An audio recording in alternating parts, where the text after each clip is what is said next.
बड़े सेठ के पास गए और सेठ जी के पास जाकर के उन्होंने कहा कि भाई घंटी बार बजाई।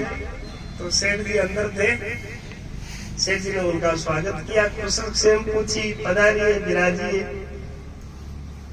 तभी संध्या का समय था। तो सेठ जी ने अपने बच्चे से कहा कि भाई संध्या का टाइम हो गया, धूप अगरबत्ती जला दे।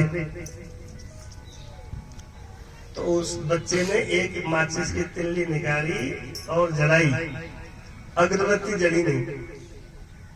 तो उसने दूसरी तिल्ली लगाई, उससे अगरबत्ती धूप जला दी।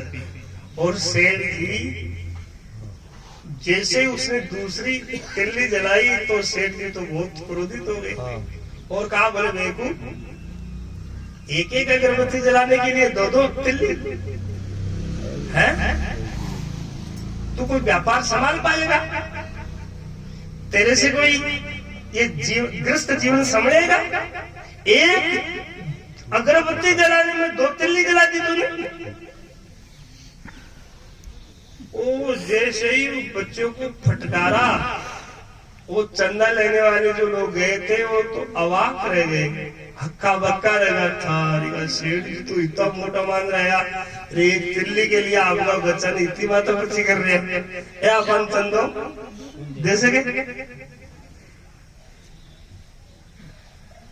तो उन्होंने कहा ठीक है सेठ जी। जैसे मोती जी जैसे कोई कुछ लोग थे, उन्होंने माता साहब जैसे थे, उन्होंने कहा बोला ठीक है सेठ जी, फिर हम चलते।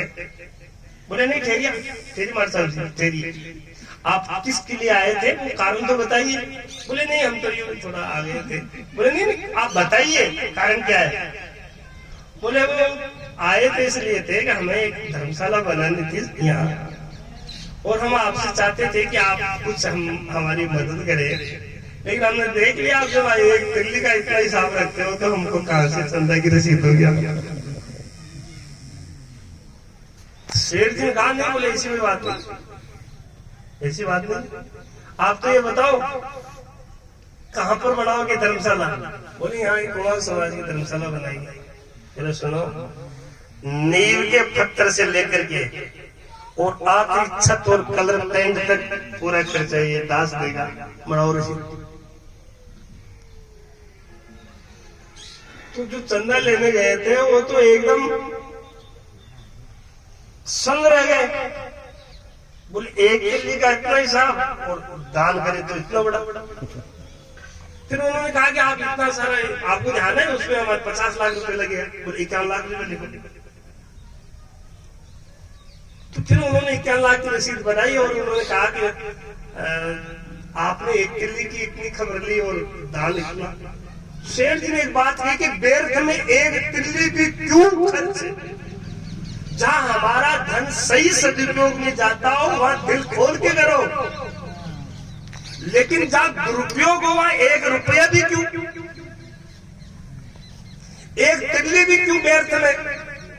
इसलिए हम लोग भी कई बार ऐसे हमारा समाज और हमारा परिवार इसलिए पिछड़ जाता है कि जहाँ खर्च होना चाहिए वहां हम खर्च करते नहीं और व्यर्थ में हम बड़ा खर्च कर देते हैं।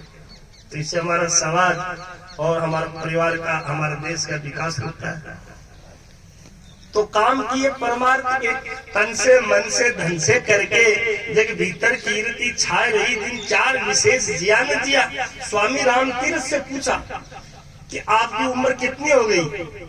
तो उन्होंने कहा कि स्वामी जी ने कहा मेरी उम्र 80 वर्ष हो गई। तो बोले 80 वर्ष में आपने कितने वर्ष सत्संग करी। बोले मैंने 60 वर्ष सत्संग करी, लोगों को प्रवचन सुनाया। तो बोले 60 वर्ष में मुझे तो ऐसा लगता है कि एक भी आदमी, आप कितने आदमी आपका अनुकरण किया, कितने आदमी आपसे सुधर गए। हम तो इसे देखते हैं संत महात्मा कह के चले जाते हैं, जनता बेच की कितने लोग सुधरे। तो स्वामी रामतीर्थ जी ने एक बहुत गजब की बात कही कि मेरी आयु जब अंत होगी, मेरा शरीर जब छूटेगा, तब तक यदि भारत में मेरा अनुसरण करने वाला एक भी आदमी पैदा हो गया तो मेरा साधु होना मैं सार्थक समझूंगा।